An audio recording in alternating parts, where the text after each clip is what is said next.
20. And so me having 28 from motocross, I hopefully going to be someone is what I think we're So seeing. what's your desired number if you're in the 70s? Oh man, 70s. It'd be sweet if I could get 64. Like, if I don't think I have enough points for that, but it'd be sweet to have 64 because that's my brother's number, and that'd be pretty sweet, first national number. But gotcha. No, I'm not really too picky. Just something that's 2-digit. Very good. Very good. So what is the Texas series that you're doing? Or the Texas, what'd you call it again? It's like the Texas Pro Challenge. It's more of like it's like a one-off race. It has a pretty solid purse to it. Okay. That, a lot of literally, and there's probably going to be over 10 of us that run the pro outdoors that are going to be there. Okay. So I mentioned earlier, this is kind of an off-road oriented show. Have you ever ridden through trees before, or much of that? Yes. I don't know exactly what locations you guys kind of talk about, but I've raced I think it's the Big Springs one that's not too far from Topeka. Okay, so part of the Ford Motion series then. Yes, yeah. So I've raced those, and honestly, man, I enjoyed it. That's actually fun to me. Yeah. So instead of like being gnarly, going as fast as you can for 30 minutes plus too, like I remember the one that I did, I got like a terrible start because my bike wouldn't start, and I just was going into the trees like, dude, I got 2 hours to make this up. Like, this is going to be okay. Yeah. So when would this have been? How old were you at the time? I did one, I think 2 years ago. Okay. So did you sign up in the A class, or did you like, I got to start up in pro, or where were you? I've done, so I take that back. I've done 2 of them. The one that I did, the very first one I did, I signed up in the A class. I think this was maybe 2 years ago, maybe 3. So that's not like the pro class. So I did the A class, and then I started off good, was going through the trees and just like, I don't know, riding as fast as I could. And I knew I had a long time to go, but I ended up getting a flat tire. So I came back with a rear flat tire and had my dad and Chuck Martin with Plumbing Plus was there. They were actually supporting me with the bike for the weekend, and they knocked out a tire swap, and I went back out there and passed back into first on the last lap. Oh, wow. Yeah, it was pretty sweet. So that was fun. And then I think the second one I did the pro class, and I think I ended up like second. Yeah. I'll admit this. Nothing burns me up more than, well, honestly, when Kansas people, because there's not a whole lot of the rocks and kind of terrain we have, when they come to our neck of the woods and it's a lot rockier and a lot of roots and stuff like that. Yeah. And you guys just kind of show us how it's done sometimes. Like in my class, I'm like, and similarly, whenever there's a motocross guy that shows up and just takes it through the woods faster than I can, I'm like, oh, man. Yeah. It's awesome that you're able to just kind of step into that environment, and it's a change, obviously, but still a dirt bike and 2 wheels and the ruts, and it's just a little different. It's probably obviously the longer is probably one of the more challenging mentally for you, I'd say, than anything.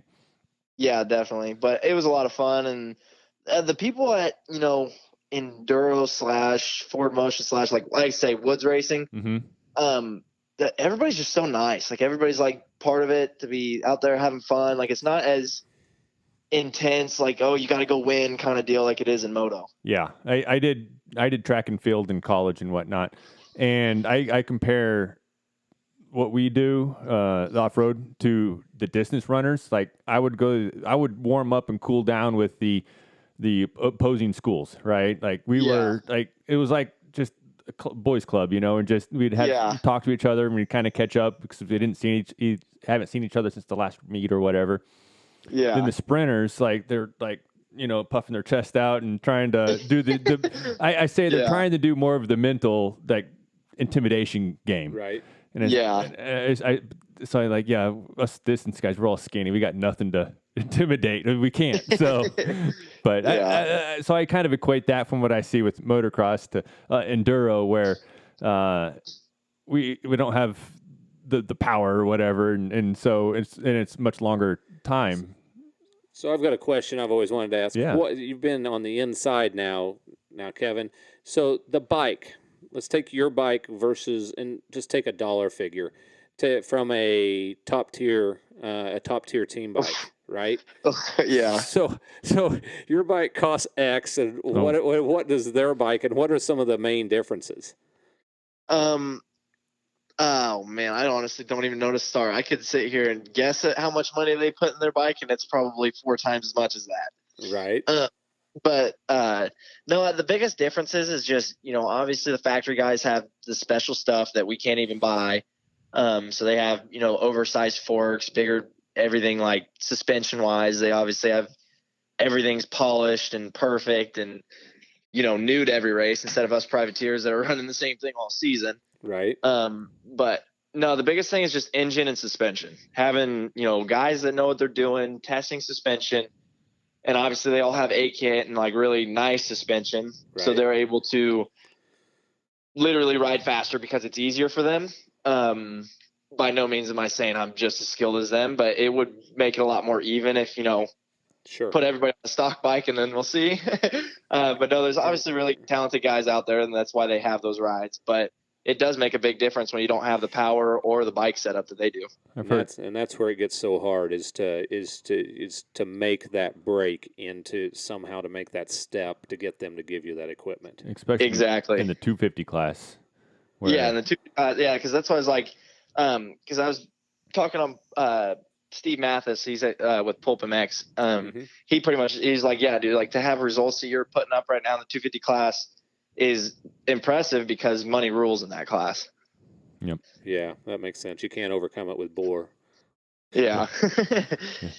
So you mentioned you had a flat tire when you did the hair scramble. When you do motocross, do you run tubes or bibs or what do you? So that's one thing I've actually figured out this year too. Is like all the factory guys run the bibs because they can't chance like flat tires obviously and everything like that. I run just normal tubes though, the heavy duty Dunlop tubes, and I mean they've worked pretty good for me. Yeah. And what kind of tire pressure do you get down? What's your lowest tire pressure that you'll run? I mean I ask them every weekend kind of what they predict and what they kind of recommend, but it's always usually around 12.5. Gotcha. Yeah, pretty normal. Yeah. Yeah. Huh. So are you on a Kawasaki now, or what are you riding? Yes, I'm on a Kawasaki 250. 250. Okay. And then, so you've ridden a lot of different bikes. One thing I like to ask is, growing up, and you may not fit on the bike now, but what's a bike that you really gelled with throughout your years? Throughout my years, honestly, the KTM 250. I think I really, found my flow on that, and then had an opportunity to switch over to Cowies. And this past year, and it's gone really well for me. I think I've obviously stepped it up a lot. My program's gotten a lot better. I think the next step is just getting as comfortable on whatever bike I'm going to be on as I used to be on my KTMs through Arenacross and whatnot. Yeah. Okay. And then before we let you go, are there any sponsors that you'd like to give a shout out to? Yes, I mean absolutely. Like my mom and dad, my whole family. They've been obviously with me since day one, and I wouldn't be here without them. They're pretty cool people. Yeah, yeah they're pretty supportive. And then a big part of my program this year, really honestly wouldn't have been able to do any of it without Chuck Martin and Plumbing Plus, his son Jacob. They've been a huge help with my career these past few years, and they've really invested a lot in me, a lot of time, and their family's made a lot of sacrifices for me. So huge respect. I really respect them. And then there's a lot of other people that have really stepped up for me this year, like Team Carry, TZR, Custom Power Sports, obviously, CSM Fab, and then a lot of the moto related sponsors, like Mika Metals, FMF, Oakley, Fly Racing, Liette, Mika Metals. There's just a lot of people, Race Tech, Ben Decker's another big one that's pretty local. There's a lot of people that are behind me, and it feels really good. So I'm excited to be able to have a really solid season for all of them, and we'll be putting in work to do even better next year. Awesome. Well, thank you. And then people that want to follow you and kind of see where you're going and how you've done, what's the best way to kind of keep up with you? Definitely through Instagram at Moranz 46. So that's MURANZ. Yes, MORANZ 346. Sorry, MOR. 346. Okay. Excellent. Yep. And then Facebook, it's the same thing, Moranz 246. And then I actually just dropped a brand new website that I designed 100% by myself. So that's kevinmoranz.com. And also just wanted to add in another person that really helped me out a lot this year is Sean Yoho and his wife Jody. They really stepped up for me and made this outdoor season possible. So there's a lot of great people behind me, and my man Jay Reynolds right there. So hopefully we'll be able to pump up some Hoosier Arenacross this year. Sounds great. It's going to be fun. Be right there in your hometown in Topeka, 2 days after Christmas. Yeah, for sure. I call that one the Santa Challenge. And coming back to Springfield, Missouri, I wanted to get that in there too. We are. Springfield at the Corwin Auto Arena, which is the old arena, with a pretty name. And so have you raced in the Springfield Arena, Kevin? I think I have. I mean, I'd honestly have to kind of think back. You'd remember it. The tightest arena there. long and narrow is what it is. So anyway, coming back to Springfield there in February. So watch out for that, everybody. It's going to be a lot of fun. Yeah.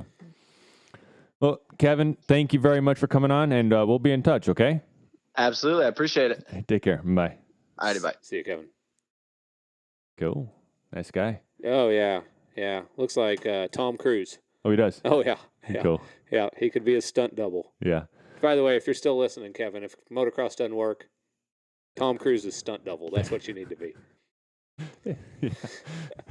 Yeah. So I went and I think twice now I've gone to watch the Arenacross here at Corwin Auto Arena. Yep. There's that big fan. Uh-huh. Yeah, I've been on a lift to take off the blades on that almost every year. Yeah. Oh, I think when I was there, it was still. I think there's it was three on. of them. Okay. Yeah, there's three of them. I usually take the blades off the middle one. Okay, because it looked like it was like the finish line jump or whatever. So is that a common occurrence for something like that to happen, where you have to take off a fan? No, but it is entertaining. Yeah. You get up there and they're big ass fans, right? Yes, they are literally. That's their brand name. Yep. Yeah, and you get up there with a wrench and have one guy hold. They're very light. The blades are huge and they're just light. They're just aluminum. It's just bent aluminum. Yep. That are balanced. Yep. Balanced blades, and no, I don't. That's the only place I have to take off. It is fan blades. Yeah. Okay. Yeah. Well, the one year bring a lot of dirt in a lot of places. Own dirt all over the country, but beyond that, because that maybe. Yeah, I just remember that one year particularly, and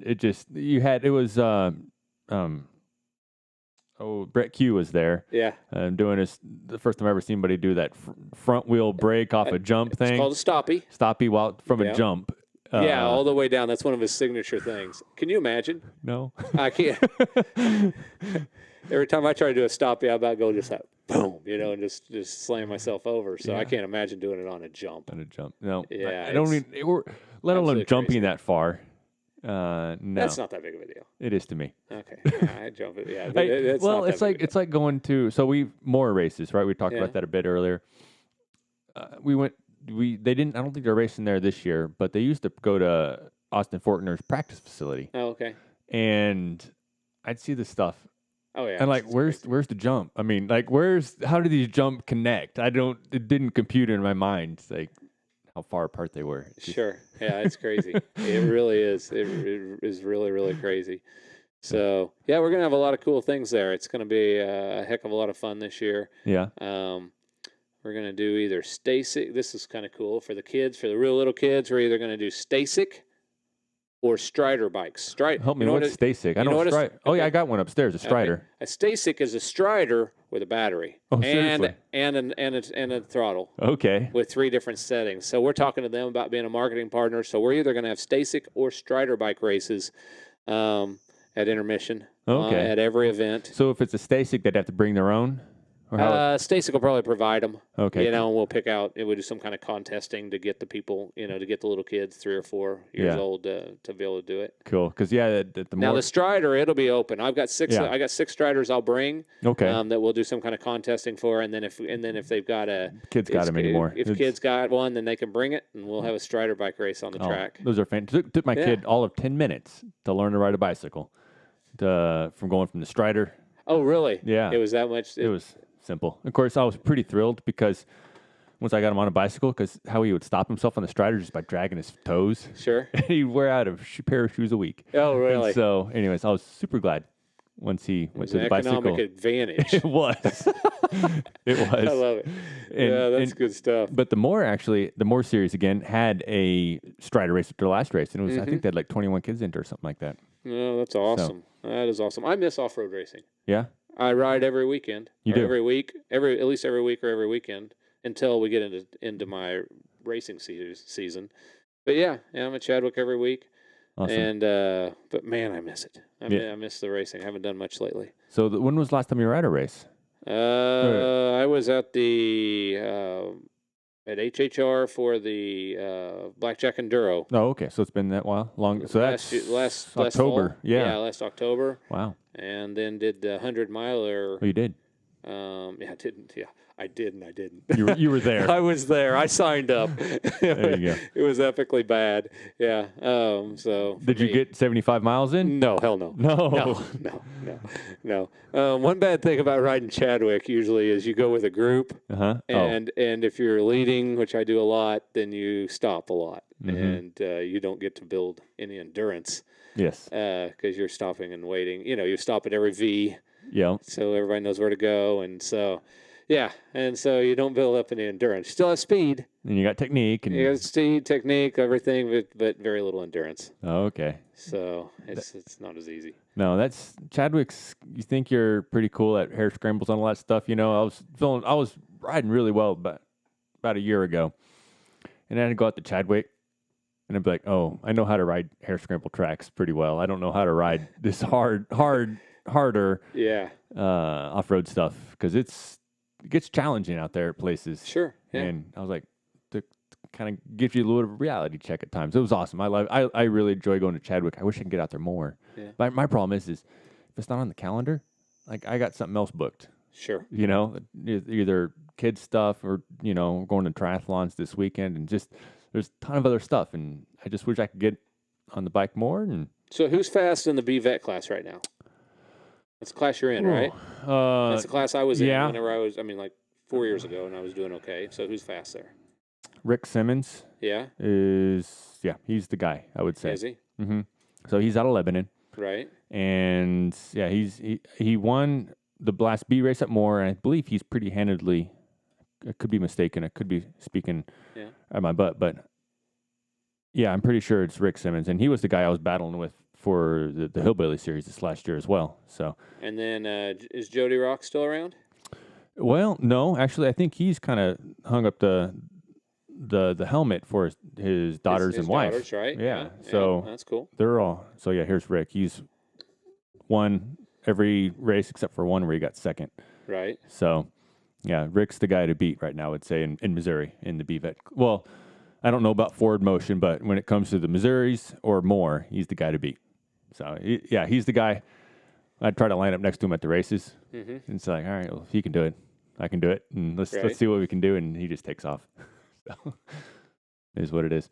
I have a big shout out to Steve Underwood. Oh, okay. Yeah, absolutely. 3 years ago. Okay. I won my first BVET race. You did? I did because he didn't show up. Oh, yeah? Yeah, that's true. So I think, I don't think I've ever lined up with him. Oh, yeah. So he must have moved up to A or something like that. No, or he just wasn't there during the race I was there. He just didn't make it. Well, I've been at races he's there, but I don't think I've ever lined up with him, though. Huh.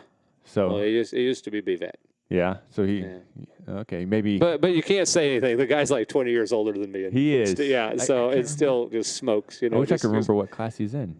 But yeah, he's fast. Yeah. And so Steve's awesome. I hope I'm that fast in years to come. I really do. Do you ever race any motocross? I haven't in a year. I raced a lot. I raced a lot during the summer about 3 or 4 years ago. Okay. And was doing fairly decent in the plus 40 class. Okay. And I kept breaking bones. Oh no. One a year. Okay. Well, at least you're keeping, I know. Yeah. You can get it out of the way. Like, all right, got that one out of the way. I started back at 40. I'm 50 now, and I broke one bone a year on the motocross track. Really? So, yeah, that was kind of So last year, I decided that I'll just stick to the woods for now and let the younger guys do the motocross. Yes, we crash slower. Yeah, not say we don't crash. It's just slower, and we can see it coming and prepare a little better. A little bit more controlled. That's right. And yes. To answer Mike Wilcox, no, I'm not going to ride. I'm not going to race. What did he ask? He asked me if I was going to race in the what is it, the 9-hour race. Oh yeah. Yeah. No.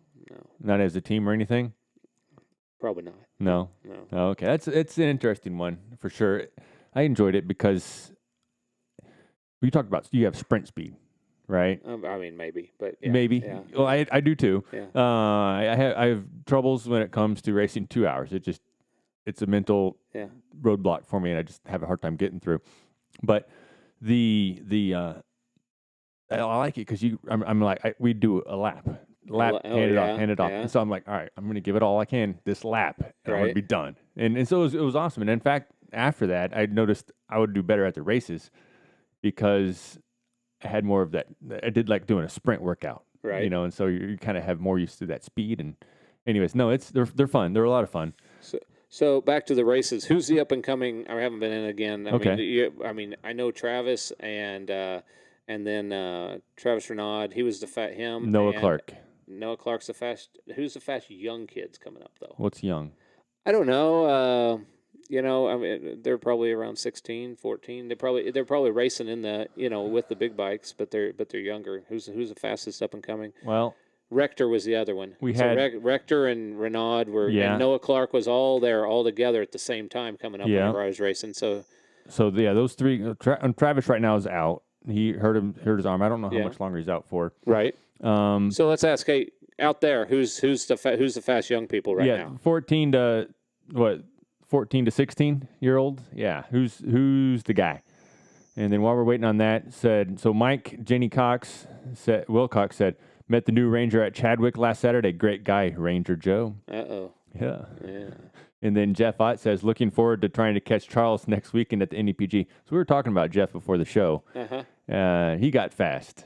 Yeah. So I think he just quit falling down. So I think he always had speed. I just think he finally figured out how to keep two wheels on the ground. Yes. So Jeff's 1 row behind me. So that means he's 1 minute behind me for each test. And so my goal, which would be pretty amazing if I can maintain it, right, was to not see Jeff for any of the tests. Right. That's my goal. If I do that, it's a better day not to see Jeff. Any day is a better I know, day, right? Yeah, no kidding. And then we're talking about Jody. So, okay, I didn't. Oh, that's right. He was. Hey, Jody Rock is racing the Sunday more races. Jody and I had epic battles in the Enduro Cross whenever it was here.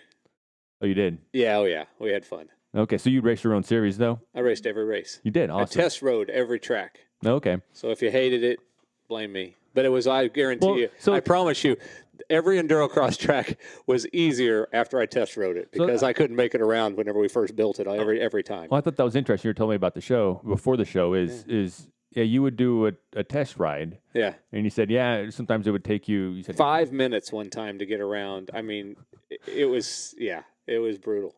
It was absolutely brutal. So if you think it was hard whenever the Springfield Enduro Cross, it was harder whenever we first built it. Yeah. And then we go out and the rocks were just almost. I remember my buddy Andy Stagner went in whenever we had the rocks that went in the corner. You had to go around. Oh, yeah. There was like a tire. Yeah, thing and you had to go around it. Mm-hmm. We had to drag. He took off into him, and Andy at the time was a good A rider. Okay. We had to drag his bike out. Oh.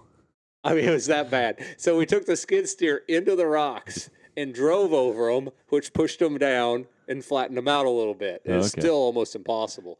And everybody always asks, why don't you put water? Why don't you have a water obstacle, right?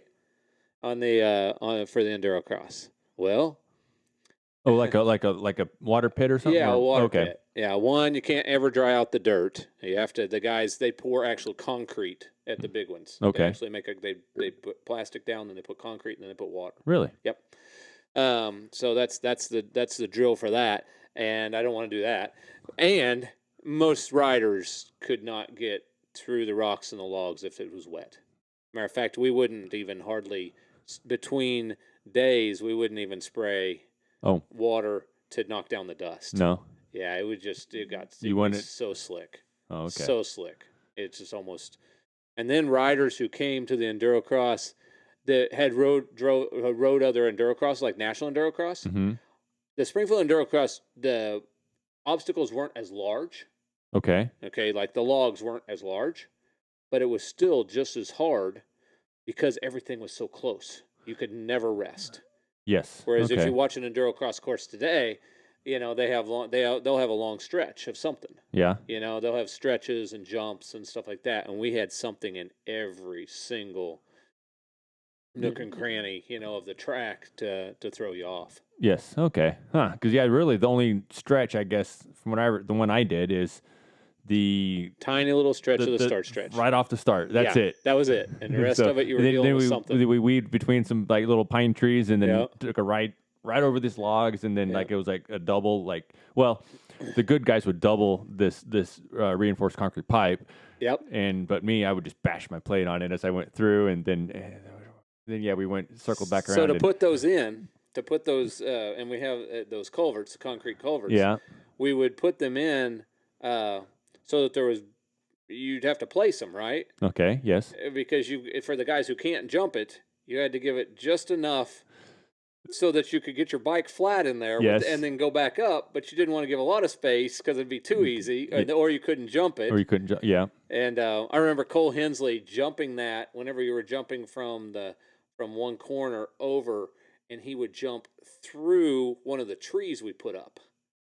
Yeah, so we went out and we go out and get all these cedar trees. Yeah. And we'd skin them on the bottom. We'd chop them, skin them, drill a hole, stick them in the ground. Okay. And he was jumping through over, and then he would jump to cut the course. Not really cutting the course, but he would land.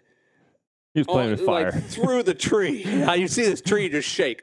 Go brrr. Really? And whenever he come around. Yeah, it was pretty cool. Wow. So there was a lot of cool stuff that happened there. Yeah, no, that was a good time. So the question we had is, somebody had, skip the question, but so there was a question, how much time do you have between Testin and Duros? And the answer to that is I'm going too fast, is it depends on the Enduro itself. Sometimes it can be up to half an hour. Sometimes it could be 5 minutes. It depends on how fast you ride, and it depends on how they decided to set it up. For example, the one I went down at White Rock, they messed up the timing sheet altogether. And when I finished the test on time, really, I wasn't slow about it. I was already late for the next test, and so there was no break, and just they messed it up. But yeah, it can really vary between them. So I got a question. So everybody out there, if you wanted to see the Endurocross back, what obstacles would you want? What obstacles did you like the most? Ooh. Yeah. Yes. Which ones were they, Endurocross wise? Well, you got to have a rock garden. Got to have a rock garden. You got to have a matrix. Yep. I only did the second year. Uh-huh. I enjoyed that what I told you about, probably the 90-degree over the log and then the two culverts. That was probably one of my more challenging things that I enjoyed. Yep. And I think back now, if I were to go back and do that again, what would I like to do differently? And I would love to try to double the culverts. And were you there? You weren't there. I was last only the year. second year. Okay, so the third year we did something crazy. Okay. Night ride. Turned out all the lights. Oh. Yeah, and the pros went and did it. And I remember Zach Neal came out, and he had some kind of light. Because most of these guys had lights on their helmets so they could spot the landing. Yeah. Right? So they were jumping in the dark, and all you saw was lights. Just boom, up. We had a tire jump on the back stretch. I call it the back stretch. And so, a lot of people lost pipes in the rock corner there, not sure, 177.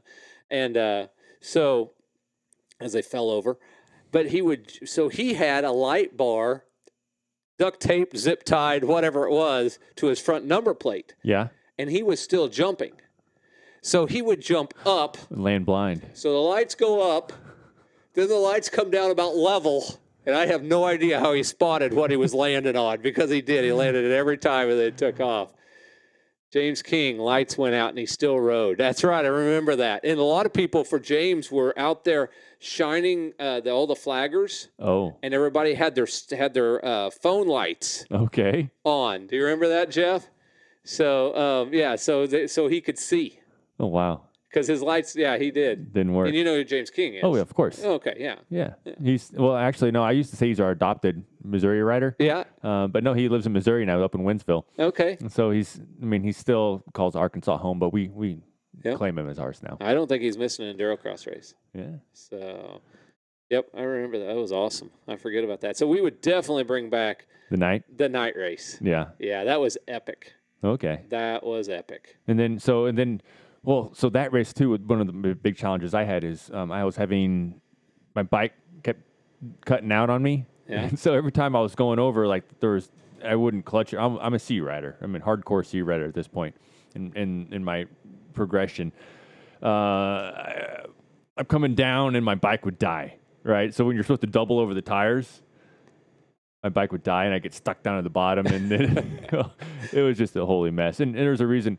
And then, fortunately, I had the foresight since I was over 30. I think I rode the 30-plus class, which was open to A, B, or C, which was awesome because then I could watch the C riders. Because I tell people, my favorite races to watch, and it's almost a tie between the pros and the Cs. I bet Eric Altman won the plus 30 class when you were there. No, I don't remember racing Eric. Okay. I don't know who. Shoot. I don't remember. It was pretty new still, and those names were go on. Sorry, I didn't mean to interrupt. But I like watching the pro class. It's awesome, just how they do it. Yep. And then entertainment factor of the C class. Sure. And it's just it's awesome to watch, and just the challenges, and especially who was it? The second year there was a guy that would literally jump. In the pro class, he would hit that first in the matrix. He'd hit the first log. Oh yeah, and jump them all. Aaron Tucker or something like that. Yeah, Tucker, bigger guy. Yeah. He's from Kansas City. Okay. He would hit the first log or pole and then land in the middle and then hit the next one and just finish it off. And I was like, oh, my God. Like the last year, Tucker, that we did it, Tucker lapped all the pros. Really? Yeah. Wow. Yeah, it was crazy. He kept getting faster and faster and faster. Jeff Ott said, yep. We were shining flashlights on awesome Eric. time. Yeah. And Eric said he races. Yeah, he didn't race the Endurocross. No. So it wasn't Eric. Yeah. No. Eric runs a lot of my Arenacross stuff, though. Yes, he does. He does. So I've seen lots of YouTube videos, or his wife films for him. And so I'm in my office when they finally post. I'm like, go Eric. So because he's one of the few guys that crosses over, yeah, right? Yeah. You get some more of the Barkbuster class, but yeah, but Eric's one of the more likely to cross over. He's loving his. I think he got a YZX. What is he at? YZ? Is it 250X? 250X or something like that. Is it 2-stroke or 4-stroke? Eric, is your bike 2-stroke or 4-stroke? Yeah, but he finally got off that Honda. He was on that Honda for a long time. Yes, he was. He was. But no. So this past weekend was the National Enduro. Little Raccoon is what it was called. Do you follow that stuff at all? Sorry. No, not very much. Well, we're going to talk about just a little bit. Okay. So we talked about it the last show, and I was saying Grant Baylor. Do you ever heard of Stu Baylor? Oh, yeah. And Grant, do you know his brother Grant? I don't know him, but I know of him. You know of him. Yeah. Okay. So do you know him? I've met him. Okay. Very good. Yeah.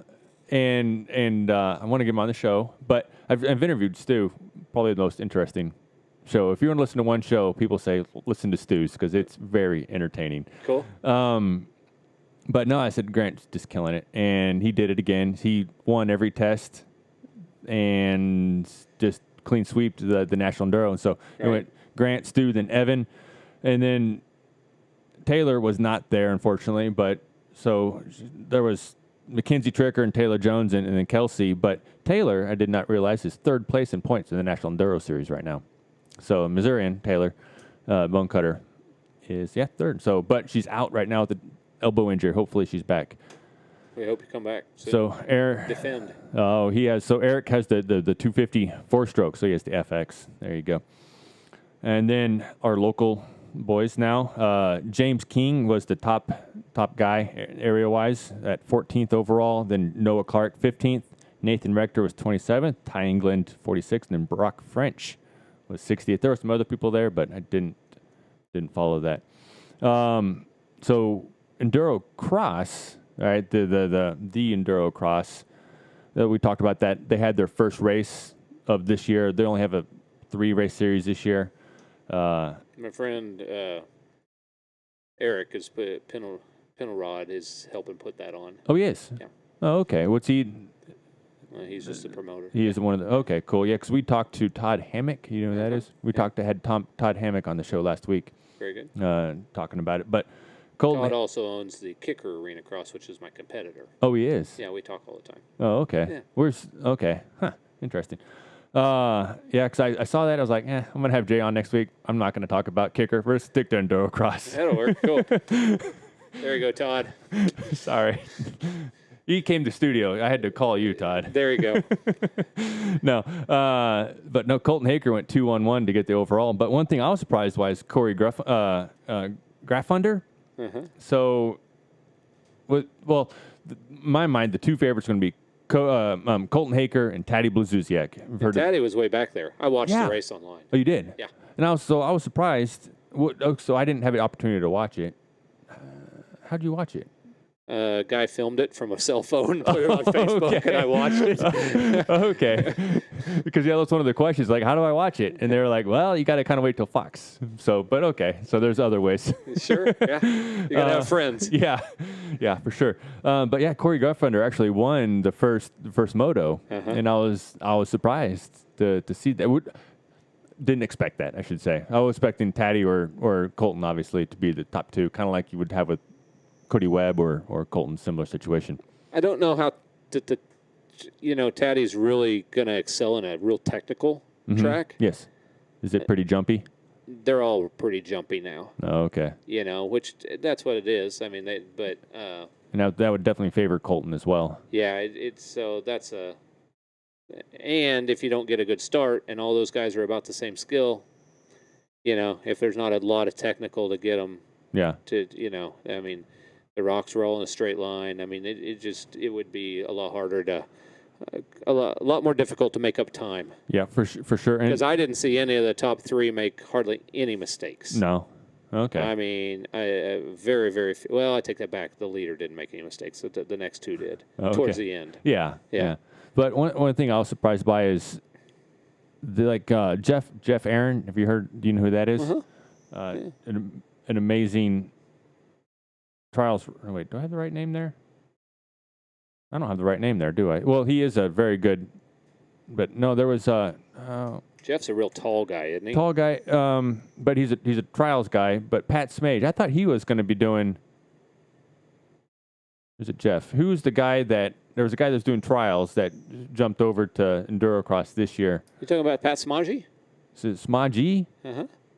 Oh, I've been saying Smage in my head forever. So Phil and Pat, who have both worked for me they've both actually been at the Springfield Endurocross. Just so you know. So they did who was actually it? Was it the Endurocross? You had a brothers there that did a demonstration. Was it Arenacross or Durocross? That's one of the brothers that you're talking about. Yeah. Okay. Yeah, Pat. Pat's the national trials champion. Yes. Okay. Yes. And yeah, he's started to cross over a little bit. Amazing talent. Absolutely amazing. Phil is an amazing talent. He got hurt in the longest. I saw that. Actually, he's UTV jump. He's a good follow on Instagram because it's very inspirational what he's going through, and he's really doing a great job of chronicalizing. Is that the right word? So those two guys are potentially going to work with me in another project called Triple Moto, the world's greatest thrill show. Really? That we're putting together. Yeah. So. Yeah. So where did Pat finish? Well, that's what I was looking at. Did he not go? I don't see him. Maybe he's in a different class. He would be in the A class then if he's a tri-expert.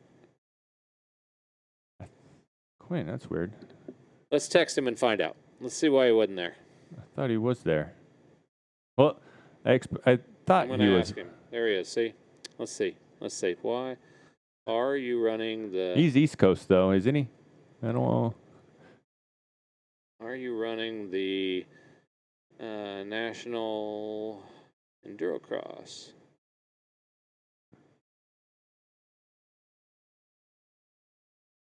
Yeah, he's a Sherco guy.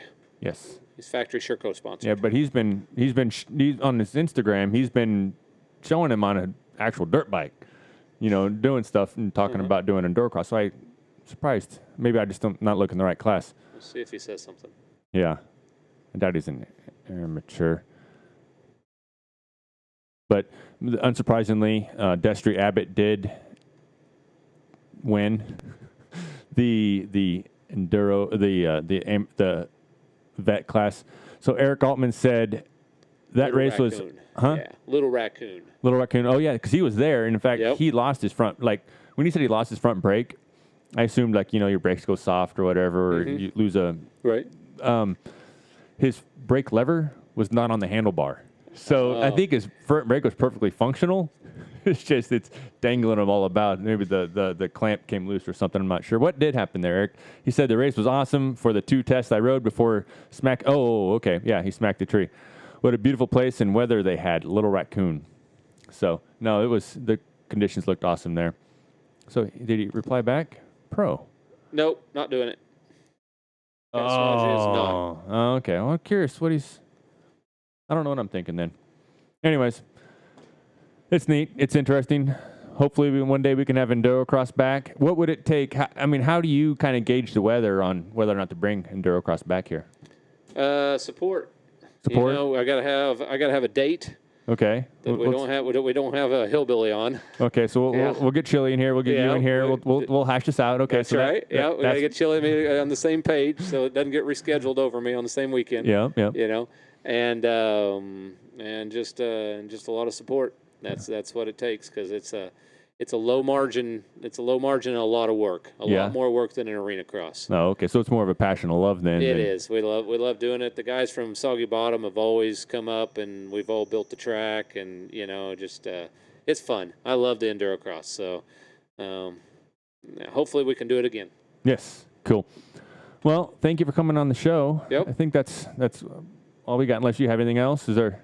No more Hoosier. So remember, people, it's Nitro is no more. It's Hoosier Arenacross. Hoosier Arenacross Nationals. Springfield will be here soon. And then the website's getting updated, or a whole new website coming in 2 weeks.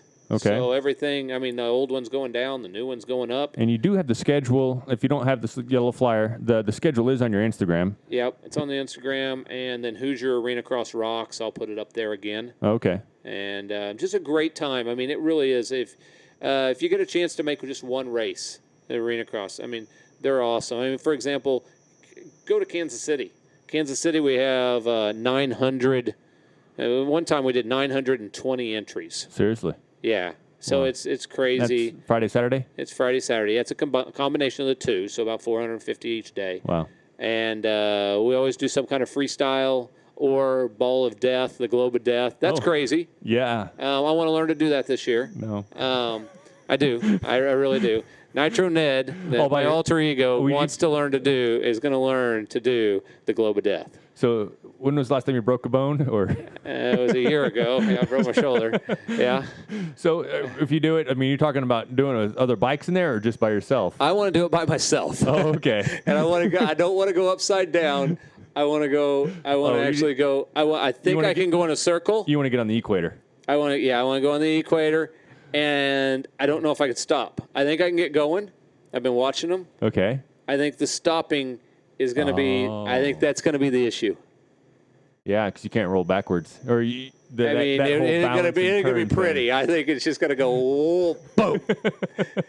Awesome. But I'm going to have somebody filming me while I'm doing the right one. I've stood in the middle of them. Okay. So 3 of them going around me. Yeah. Yeah, that's interesting. Yes. So they can take off your hat. You can high five them. The interesting thing is, if you think about the axis points of them going around you. Yes.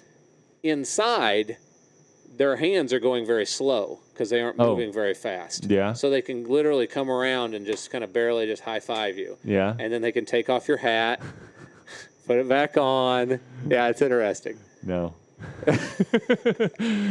There's some people that's meant for, and I don't think I'm one of them. Yeah, good times though. That's awesome. Good luck if you try that. Definitely do that without somebody filming though. Another fun thing, when they freestyle jump and you stand on the landing while announcing them jumping, and they're landing next to you or over you. You can stand right on the peak of it, which is 14 foot up. Okay. And they do their flip, and they'll come down because they land. So they kind of come over you then on the downside? Yeah, it's scary. It's really scary. You can't jump that way or else you're going down to the ground. But, Yeah, but when they land, they actually land on the bottom third of the jump. Okay. So they're going clear over, almost to a flat land. Yeah. They literally land one bike length from the bottom when they're doing everything correctly. Wow. On a 70-foot gap. So they do these flips, and you stand there, and they go, Phoom. So that's fun. Another fun thing I've got to do. Interesting. Yeah. Well, that's a ton of things for you guys to look forward to. Nitro Arenacross is always crazy. Hoosier Arenacross. I'll get it right. Hoosier Arenacross. Yep. There you go. Well, Jay, thank you. And thank you guys for joining us today. We had a great show. Thank you, Kevin, for coming on. And we'll see you guys next week. See ya. Bye.